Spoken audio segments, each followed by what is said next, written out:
Hallo und willkommen zu diesem Let's Play über Sim Companies. In diesem Let's Play wird größtenteils alles aus der Sicht eines Retailers gezeigt. Die Videos werden immer in zwei Teile getrennt sein. Zuerst werde ich euch kurz ein Update über den Account und was das letzte Mal passiert ist geben. Danach wird jedes Video ein anderes Thema behandeln, wie zum Beispiel in diesem Video das Thema Buchhaltung. Jetzt geht es aber mit dem eigentlichen Video los.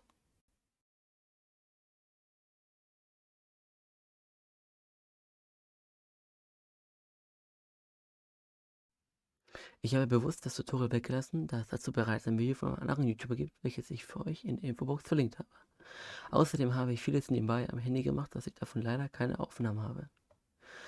Nachdem ich etwas Geld erwirtschaftet habe, habe ich direkt ein Autohaus gebaut, da ich aus früherer Erfahrung wusste, dass man wenig Kapital braucht, um gut Geld verdienen zu können mit Autos.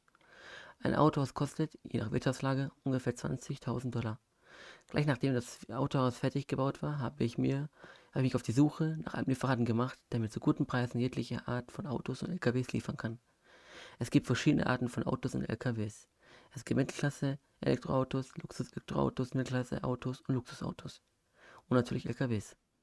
Die Luxus-Elektroautos sind am teuersten und liegen bei etwa 6.200 Dollar das Stück, je nach Wirtschaftslage.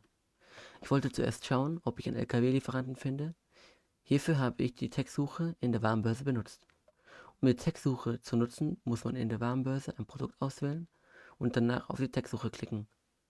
Nun muss man nur noch oben auf Käufer klicken und man sieht alle Unternehmen, die das ausgewählte Produkt verkaufen. Ich habe ein paar Verkäufer angeschrieben, die LKWs verkaufen und habe mich schnell mit Lara Mobilities and Logistics auf einen Preis von 3% unter Marktpreis geeinigt. Kurz gefasst entstehen die 3% dadurch, dass man beim Verkauf über den Markt und nicht über Trickverträge 3% Gebühr an den Markt zahlen muss. Diese 3% fallen allerdings bei Trickverträgen weg, daher 3% unter Marktpreis.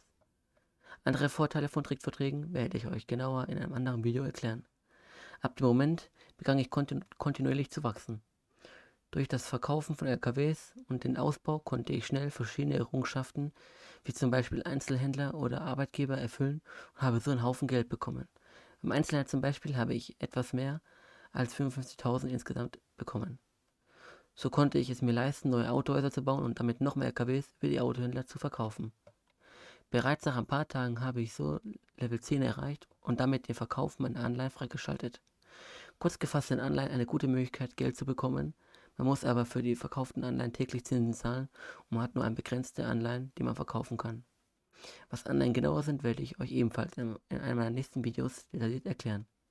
Durch die Anleihen konnte ich es mir leisten, alle Autohäuser auf Level 2 zu verbessern und somit in allen Autohäusern doppelt so viele Autos am Tag zu verkaufen.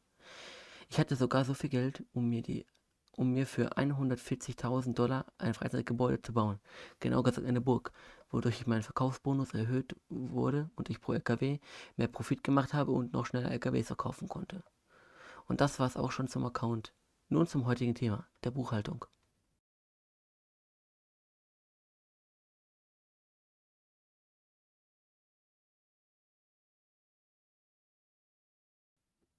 Die Buchhaltung ist der beste Weg zu sehen, wie ein Unternehmen wächst.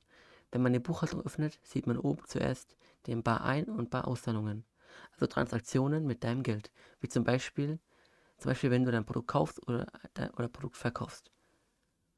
Daneben ist die Gewinn- bzw. die Verlustrechnung. Dort kannst du in einem gewissen Zeitraum alle Einnahmen und Ausgaben sehen. Diesen Zeitraum kann ein bestimmter Tag, eine bestimmte Woche oder ein bestimmter Monat sein. In der Gewinn- und Verlustrechnung kann man den Bruttoertrag, die Betriebsausgaben und sonstige Einkommen bzw. Verluste aufgelistet sehen. Im Bruttoertrag sind die Einnahmen durch Verkauf der Waren, Ausgaben für verkaufte Waren und die Kosten für Transportmittel der verkauften Waren zu sehen. In den Betriebsausgaben sind die Baukosten, die Marktgebühren und die Kosten für die Führungskräfte zu sehen. In sonstigen Einnahmen bzw. Ausgaben sind, wie der Name bereits sagt, alle restlichen Einnahmen bzw. Ausgaben, wie zum Beispiel Zinsausgaben durch Anleihen, zu sehen. Netterweise hat mir Ara Incorp seine Buchhaltung zukommen lassen, dass ich euch seine Buchhaltung zeigen kann. Ara Incorp ist momentan Platz 93 der größten Unternehmen in Sim Companies.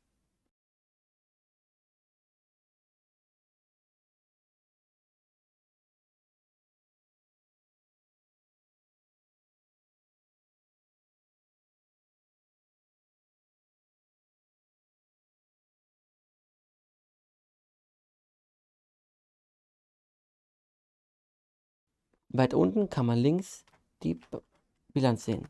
Die Bilanz geht vom Tag, an dem man seinen Account erstellt hat, bis zum Zeitpunkt, wenn man seine Buchhaltung anschaut.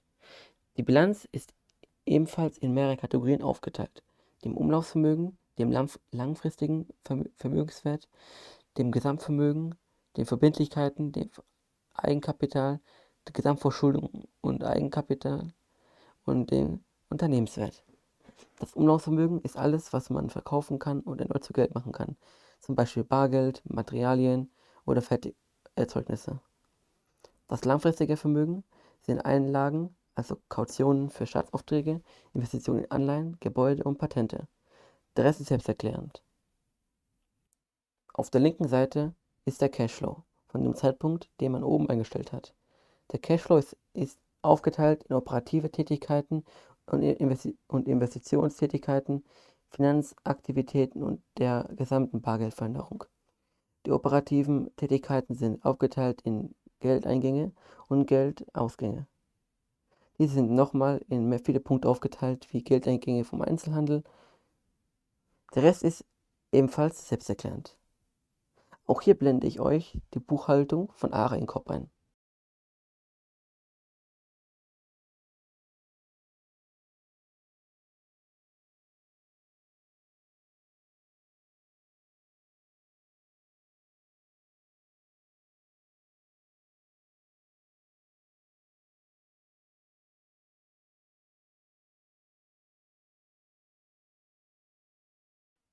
Zuletzt kommen wir noch zu den finanziellen Kennzahlen.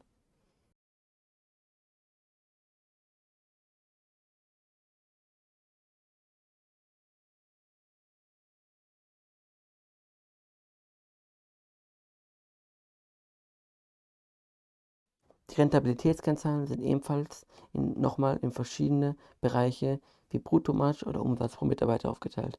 Auch hier blende ich euch nochmal die Buchhaltung von ARA Incorp ein.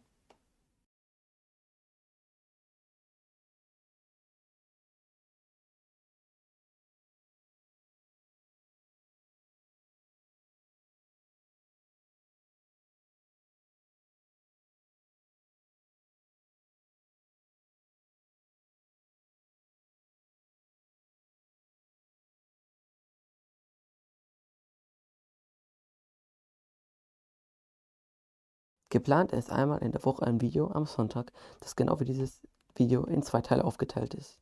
Nächste Woche wird wahrscheinlich das Thema Führungskräfte oder Anleihen behandelt, außer ihr habt Wünsche. Ich hoffe, euch hat das Video gefallen.